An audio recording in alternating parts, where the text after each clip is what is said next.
dia a todos.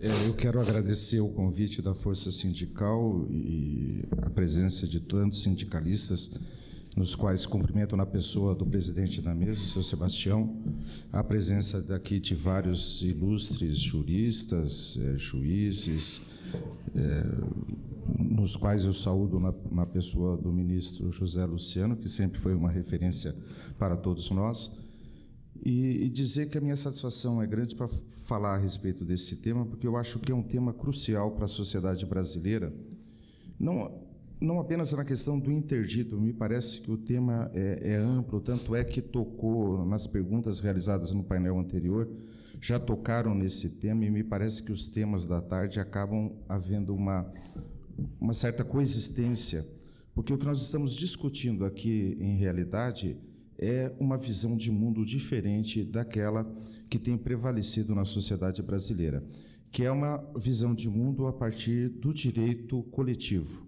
ou seja, da dificuldade que nós temos de refletir, de pensar e de agir coletivamente no país. Sempre me causou uma certa surpresa, uma certa espécie, é um tema que me parece relevante, como o brasileiro tem dificuldade de agir coletivamente. A gente tem dificuldade de agir coletivamente na escola dos nossos filhos. Nossa associação de pais e mestres é uma coisa que se tenta fazer, a gente não consegue. A gente tem dificuldade de agir coletivamente no movimento associativo. Aqueles que participam do movimento associativo no serviço público, entre os juízes, por exemplo, sabem da dificuldade que é fazer esse movimento. E a gente tem dificuldade de agir em qualquer tipo de ação coletiva. E os sindicatos estão inseridos justamente nessa questão de como agir coletivamente, de como fazer com que nós possamos refletir e defender os nossos direitos coletivamente. E a greve me parece que é justamente um dos aspectos dessa luta coletiva.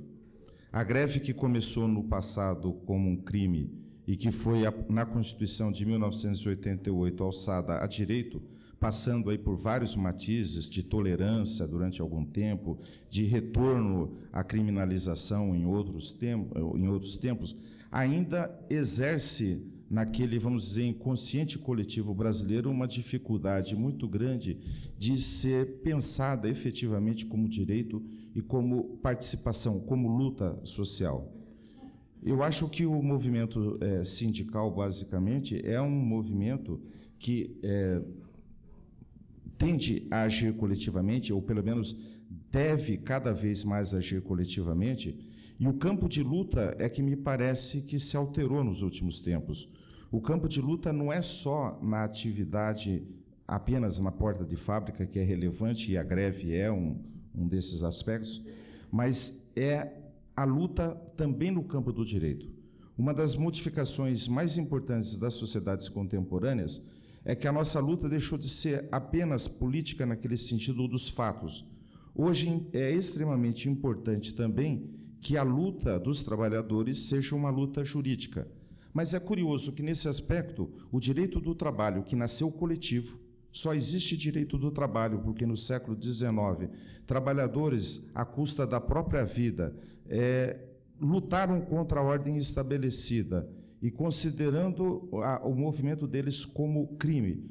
Muitos foram mortos, muitos tiveram que abrir mão de direitos básicos de sobrevivência e de subsistência para poder criar o direito do trabalho. O direito do trabalho, que nasce coletivo, se transforma por um viés totalmente individualista, agora no final do século XX e ainda início do século XXI, e nós temos uma tendência cada vez mais crescente de deixar cada trabalhador à sua sorte lutar juridicamente, e uma grande dificuldade de fazer com que os trabalhadores lutem juridicamente de forma coletiva. A greve é uma luta de fato e é também uma luta de direito, mas a greve também não é a única luta da qual os trabalhadores coletivamente dispõem. E nós vimos isso já no painel anterior. Quantas ações coletivas nós temos hoje de sindicatos contra a terceirização? Eu, particularmente, vi do Ministério Público do Trabalho algumas ações.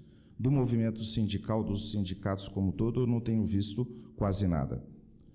E me parece que lutar coletivamente dentro do campo do direito é algo que o movimento sindical precisa evoluir, precisa crescer bastante.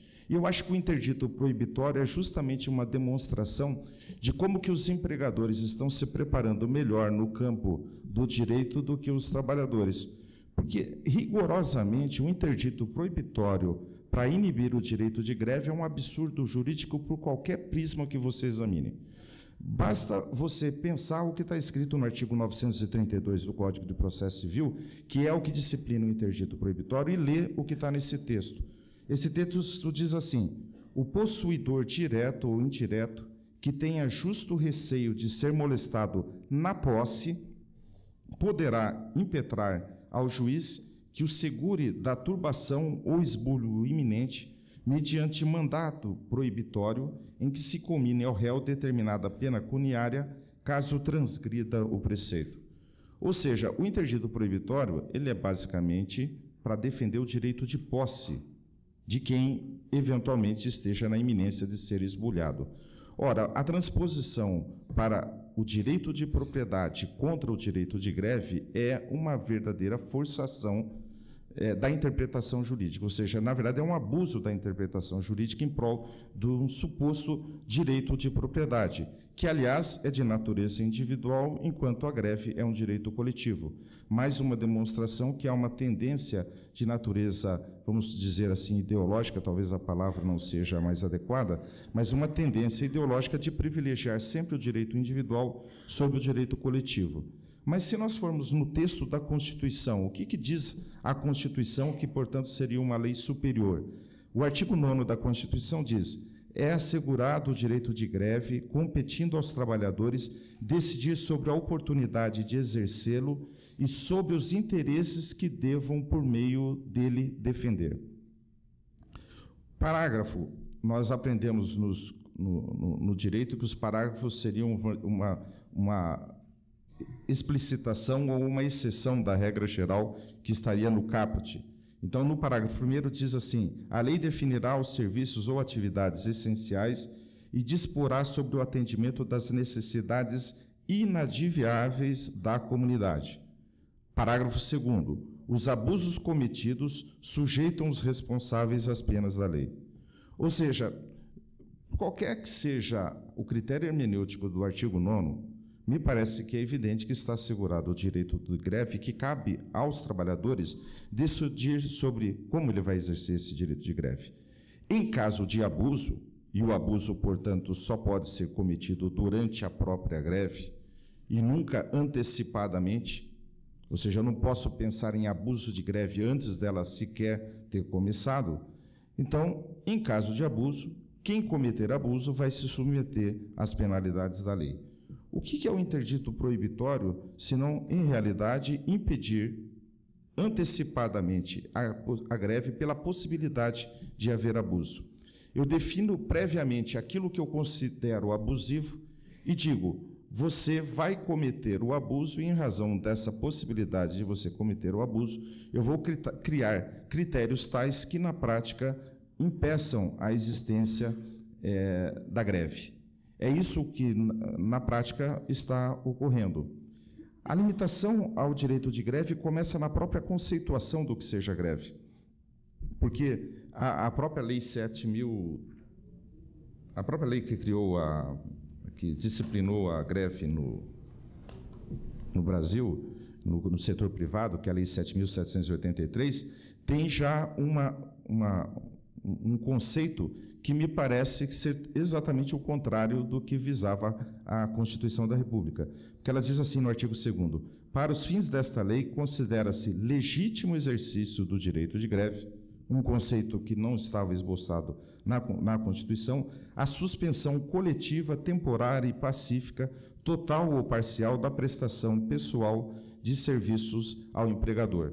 Ou seja, mais uma vez, limitando, porque me parece que a greve não se caracteriza apenas por essa questão de legitimidade e pela questão da suspensão, mas a greve se caracteriza, a meu ver, em realidade, por dois aspectos.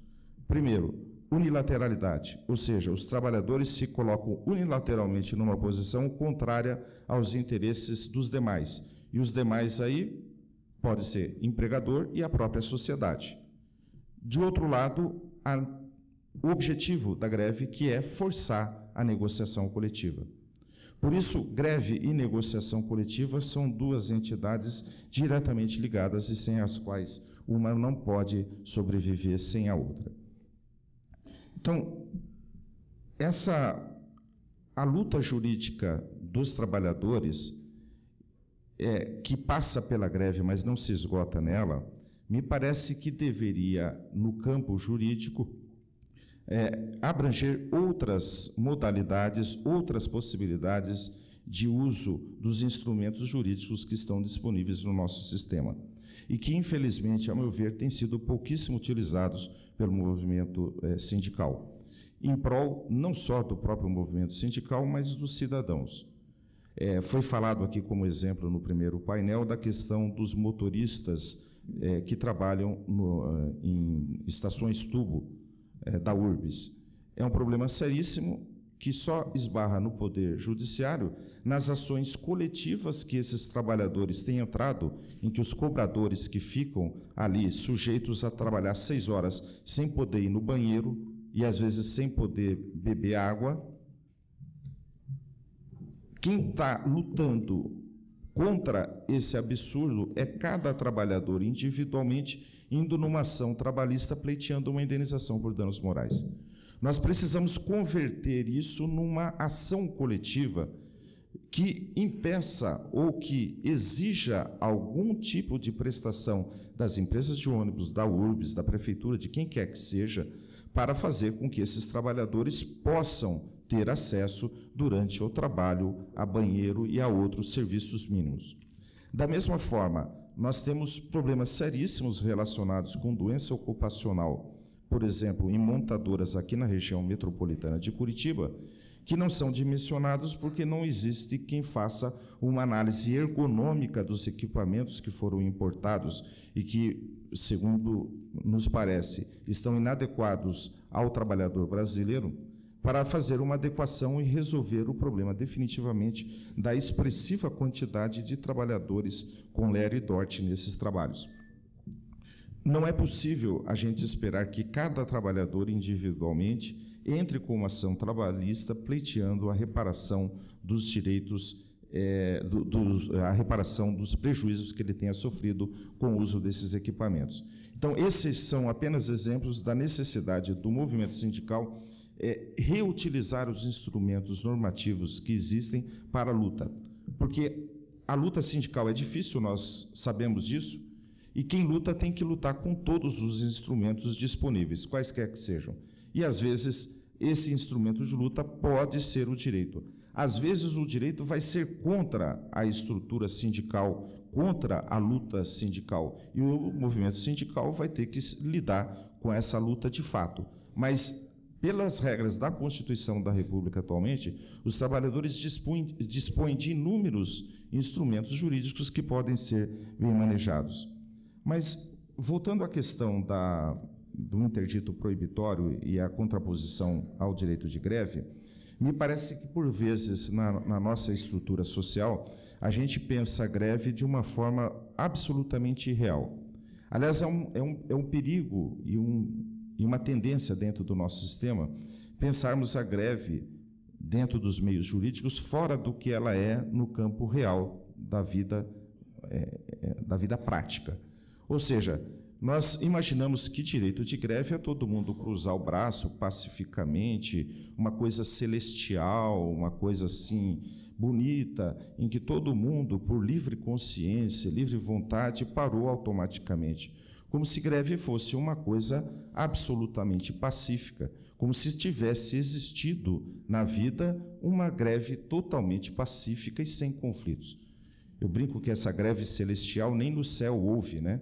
Porque a única greve que houve no céu dizem que foi tão complicada que Lúcifer acabou sendo expulso para os infernos. Então, greve absolutamente celestial, em que as pessoas se reúnem e não tenha absolutamente nenhum tipo de conflito, que não haja nenhuma possibilidade de algum tipo de abuso e que não haja nenhum tipo de contraposição fática, no sentido de alguns quererem, outros não, alguém tentar resistir e outros tentarem convencer, desse convencimento, por vezes, passar de um padrão razoável. Esse tipo de greve nunca existiu. Será que a Constituição, então, quando assegurou o direito de greve, estava querendo assegurar uma greve inexistente, uma greve que nunca houve neste país? Ora, nós sabemos que tudo o que veio para a Constituição da República a respeito de movimento sindical, negociação coletiva e direito de greve se baseou basicamente em dois aspectos. Primeiro, desconfiança para com o Estado. E aí, para com o Estado, inclusive o Poder Judiciário, que, em razão do poder normativo, sempre teve uma tendência de refrear o movimento sindical. Isso é da época da ditadura, e essa é uma tendência normal, porque é assim mesmo que o Estado reage diante de qualquer coisa que cause um atrito social relevante. Então, mas a Constituição atribuiu aos sindicatos a negociação coletiva e vários instrumentos de negociação coletiva, primeiro por acreditar que esse é o campo mais apropriado para melhorar as condições de vida dos trabalhadores e não a bênção do Estado cada vez que o trabalhador precisar de alguma coisa, tiver que se socorrer do Estado. E, do outro lado, a democratização brasileira e a derrubada da ditadura se deveu, em grande parte, ao próprio movimento sindical, que, contrariamente ao texto da lei, que se fosse seguir o que estava no texto da lei, nunca teria havido greve no ABC, como houve várias dos outros movimentos que foram realizados. Então, o movimento sindical, ao mesmo tempo, foi um dos grandes responsáveis pela democratização do país.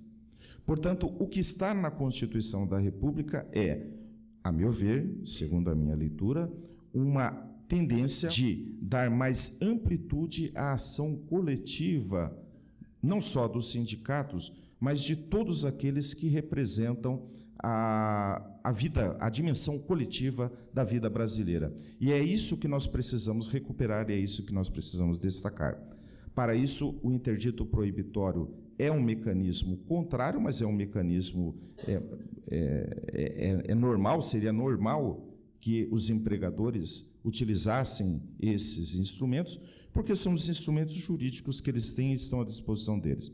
O que me parece é que o movimento sindical precisa assumir uma nova postura em relação a esses interditos e pensar em contrapor outros instrumentos jurídicos que pudessem, portanto, inibir ou afastar a interpretação que boa parte dos tribunais ainda mantém a respeito do interdito proibitório, que, a meu ver, são interpretações que, na prática, acabam com o movimento de greve.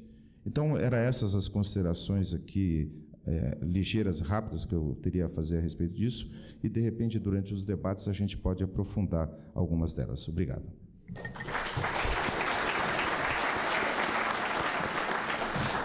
As perguntas foram muito interessantes, algumas aqui a gente precisaria se alongar demais. Eu vou tentar ser bem breve. Achei muito interessante essa primeira pergunta a respeito da atuação do advogado, dos trabalhadores nas ações coletivas, inclusive essa referência à questão da Constituição como texto e dos valores da sociedade. Esse é um tema interessantíssimo e muito debatido aí nos meios doutrinários, mas me parece uma questão, curioso, enxergar a Constituição como texto, que depende, portanto, do preenchimento valorativo dos valores da sociedade, foi uma evolução muito grande no direito contra o chamado positivismo jurídico. É curioso como isso pode ser também utilizado pelos meios mais conservadores, pelos meios que menos querem alterar a realidade social brasileira. Eu acho que a Constituição, acima de qualquer outra coisa, a Constituição de 88, tem um objetivo claro de transformação social. Transformação do autoritarismo para a democracia, transformação da pobreza para o desenvolvimento, transformação determinação autoritária do Estado para a participação coletiva de todos os cidadãos. Ora, se eu pensar que os valores da sociedade devem necessariamente presidir todas as interpretações que os textos jurídicos possam produzir, nesse caso, qualquer perspectiva transformadora da sociedade vai embora, porque a nossa sociedade ainda é autoritária, ainda é uma sociedade que interpreta qualquer tipo de texto por uma perspectiva de deixa assim que está muito bom da forma como está, porque dessa forma é que o Estado brasileiro, desde as suas origens, sempre atuou. Então, conectando isso com a outra pergunta a respeito de quais são os instrumentos jurídicos que nós temos, eu acho que, na verdade, alguns desses instrumentos já foram utilizados. Essa, por exemplo, da ação declaratória, que eu soube, eu não vi a ação, mas eu soube, já é um instrumento. Tudo bem, ele falhou na primeira vez, mas outras adaptações com relação, por exemplo, à falta de objeto, aliás, a falta de objeto tem nessa ação declaratória e tem no interdito proibitório. Não é verdade? É um dos motivos pelos quais, inclusive, eu indefiro o interdito proibitório. O mesmo argumento usa. Por que se adota no interdito proibitório e não se adotou na ação declaratória? Essa é uma questão que tem que ser objeto de luta jurídica dentro dos processos. Me parece, por exemplo, que o movimento sindical já entrou com reclamação na OIT contra o Estado brasileiro por causa dos interditos proibitórios. Esse é outro mecanismo de luta que deve ser melhor explorado. Terceiro, reclamação na Corte Interamericana de Direitos Humanos contra o uso abusivo dos interditos proibitórios. É outro instrumento que esse me parece que o movimento sindical ainda não utilizou. Outro mecanismo de fazer com que nas ações, em todas essas ações, consigam-se argumentos constitucionais para levar a questão até o Supremo Tribunal Federal. Que essa é outra questão que ainda está em aberto. Ainda não se viu o Supremo Tribunal Federal dizendo claramente a respeito do limite do direito de greve, exceto na questão dos servidores públicos, que foi um tema já bastante debatido, mas não nessa questão da violação do interdito proibitório como cláusula antissindical, que é outro tema bastante debatido. Essa questão do interdito antes da greve, como inibição do movimento coletivo, me parece que nós já falamos a respeito disso, mas por que os juízes decidem dessa forma, que está conectado com a última indagação, por que os juízes decidem dessa forma, considerando inócuas as provas existentes no processo, ou por que os juízes não vão lá no local para verificar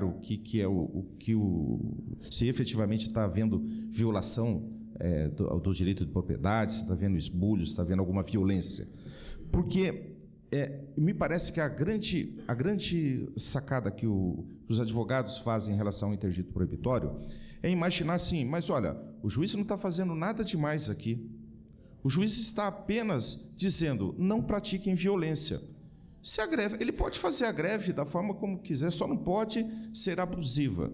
Eu acho que a mentalidade que os juízes que deferem a liminar, quando eles deferem a liminar, eles estão pensando dessa forma. Olha, eu não estou fazendo nada demais, eu não estou impedindo eles de fazerem a greve. Eu estou apenas dizendo que deve ser feita de uma forma com mínimo civilizatório.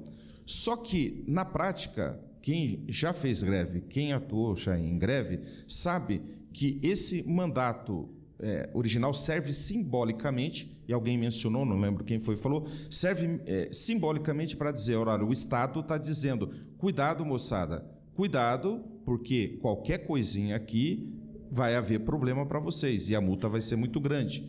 Então, ela serve efetivamente como inibição da greve. Só que os juízes não percebem isso, porque isso ainda é um tema que está começando a ser discutido. E na perspectiva do que o doutor Ricardo disse, por que a Justiça do Trabalho absorveu o que estava na Justiça Comum? Porque essa é a tendência natural dos meios jurídicos.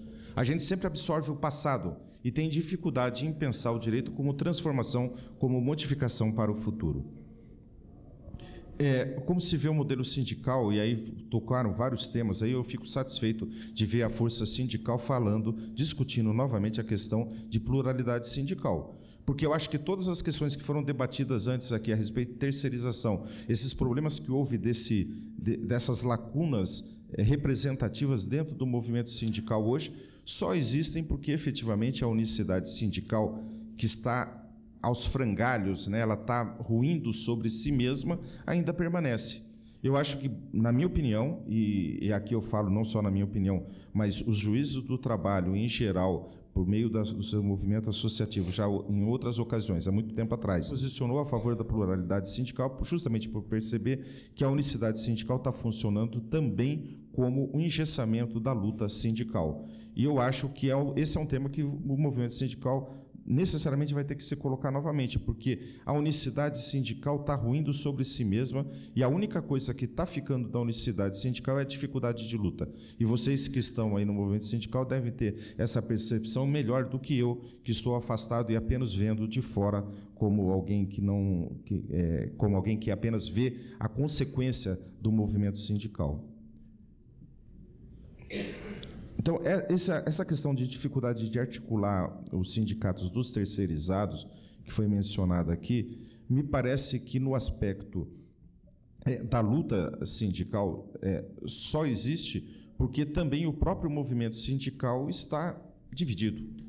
Por que não juntar os 2, 3 sindicatos e entrarem com uma ação conjunta? Por que não propor vários sindicatos que estão atuando numa mesma empresa? Vamos pensar uma grande montadora que deve ter vários sindicatos, inclusive alguns terceirizados. Por que não se unirem e fazer um movimento de luta conjunto, inclusive juridicamente, de entrar com as ações em conjunto? Eu acho que é necessário repensar a atuação sindical também, ainda que pontualmente, numa luta vinculada à empresa, porque o trabalhador tem a realidade da empresa na qual ele trabalha, da grande empresa, e não a realidade da função que ele exerce dentro dela. Infelizmente, a terceirização e a multiplicidade de atuações dentro de uma mesma empresa está enfraquecendo cada vez mais e colocando um trabalhador contra outro durante as reivindicações do movimento sindical. E com relação à parte financeira do sindicato, a última, deixo as demais questões aqui para o doutor Ricardo, eu acho que esse tema está conectado diretamente à questão da pluralidade sindical, e eu acho que o financiamento do movimento sindical, que pode ser nutrido de vários componentes, eu acho que o central é perceber que nós precisamos que o próprio trabalhador tenha consciência de que ele é o movimento sindical e de que ele está fazendo algo em prol dele mesmo e da própria atividade, que ele vai ter alguma vantagem econômica, social, por participar do sindicato. E isso ainda a gente não está... Isso é um problema ainda sério na estrutura sindical brasileira. E se nós não tentarmos fazer com que o trabalhador veja na contribuição sindical que ele faça, de qualquer que seja a natureza, na negociação, a contribuição obrigatória, que seja um instrumento dele de participar coletivamente da luta, se ele vir o sindicato como um ser externo a ele e não algo do qual ele está participando, vai ser cada vez mais difícil obter meios de financiamento do movimento sindical. Então, financiar o movimento sindical também está diretamente conectado a trazer o trabalhador para a luta.